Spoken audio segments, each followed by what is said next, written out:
તો તું જા ક્યાંક એ કેરી લઈને આમ ફરીને ગામમાં વેચવા નો વ્યા જાય. એ હારું હું જોતો આવું. આ હબ હબ જા. મારો માણા આમ જો ને તા બે કેરી ખાઈ લો.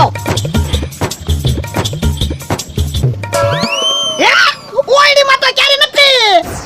હાલો હાલો બકુલભાઈ, પાછી કેરીઓ વેચી આવી. ના રે ના હો, હવે કેરીઓ વેચવાની જ જવાનું, એટલી કેરી તો ખાવા રાખવાની છે.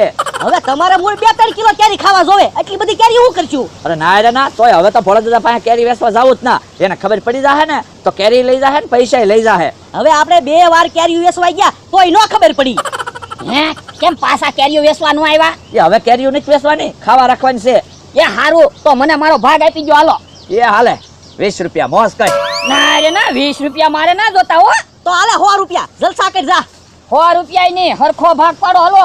હવે ત્યાં ક્યાં કઈ મહેનત કરી, કેરીઓ તો અમી ઓયડીમાંથી લાવ્યા. પણ મેં મહેનત કરી છે ને, હું ભોળા દાદાને વાતો કરાવતો થો, ઓયડીમાં કેરીઓ મૂકવા જતો થો. એ તોય હરખો ભાગ તને નહીં મળે. તો હું હમણાં ભોળા દાદાને કહી દઈશ. હા તો કહી દે જા. તો હમણાં કઈ આવું? કહેવાની જરૂર ના, હું અહીંયા ઊભો છું. સારું છું ભોળા દાદા, તમે અહીંયા આવ્યા. આવડા જો આપણે કેરીઓ લઈને ભાગ્યા. ભાગે એમ થોડો હાલે. ભાગો મમરાભાઈ. ઉપર તો પકડતા ને.